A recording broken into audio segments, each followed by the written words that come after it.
Elsewhere, Citizen TV has learned that the Deputy President's security was reorganized following alleged misuse of those assigned to him. That's the personal security. Officials told a closed-door session in Parliament that the DP allegedly donated to his allies some of the police officers attached to him. A number of the DP's supporters with criminal cases had the security withdrawn, and then he allegedly seconded his own security to cover them. Samogina reports. Details of the controversial reshuffle of the DP's security have been scarce, with officials insisting it was a routine exercise. Until yesterday, when Interior CS suggested he could reveal more in a closed-door session of the National Assembly Security Committee.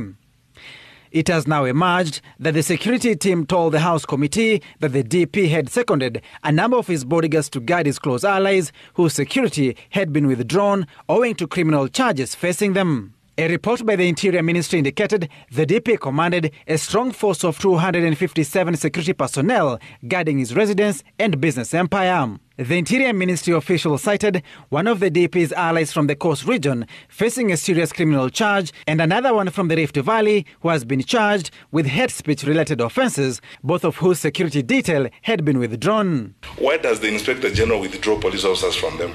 They do that because you don't want to put officers in conflict. Because you cannot get officers and tell them to go and commit a crime or to accompany you to commit a crime, as it were. The two allies of the Deputy President would allegedly become beneficiaries of the strong force at the DP's disposal. The DP would donate 4 GSU officers from his pool, 2 for each of the allies. A move that rattled the security chiefs since the distribution and assigning of security personnel to individuals is the domain of the Inspector General of Police. You know, the number of decisions that the IG makes on a 24-hour cycle is incredible. We can't second guess them. They make these decisions independently, but of course they consult with the other organs of the security environment.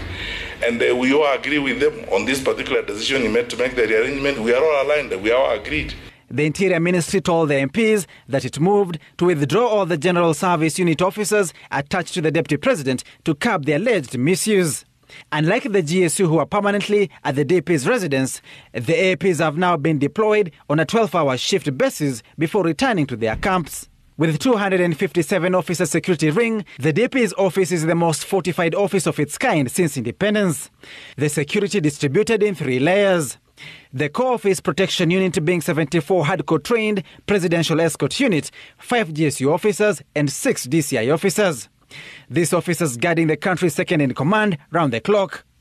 The outer limit includes 121 strong force from the Administration Police, SGB unit and prison personnel.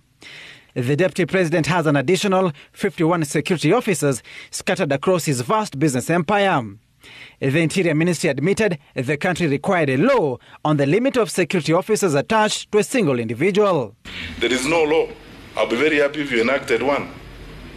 Maybe if you actually enacted one and said for every holder of an office, you'll be entitled up to X.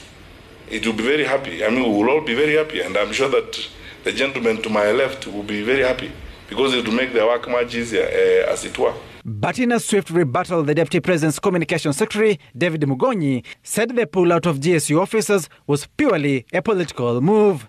Mugonyi stated, quote, "The GSU rejected an order to stop the Deputy President's meetings at his current residence. The establishment felt the DP was gaining political mileage at a time public gatherings were banned. But the GSU refused, saying that that was not their mandate and their duty was to protect the DP, end of quote. And that with that, they were pulled out." Samogina, Citizen TV, Nairobi.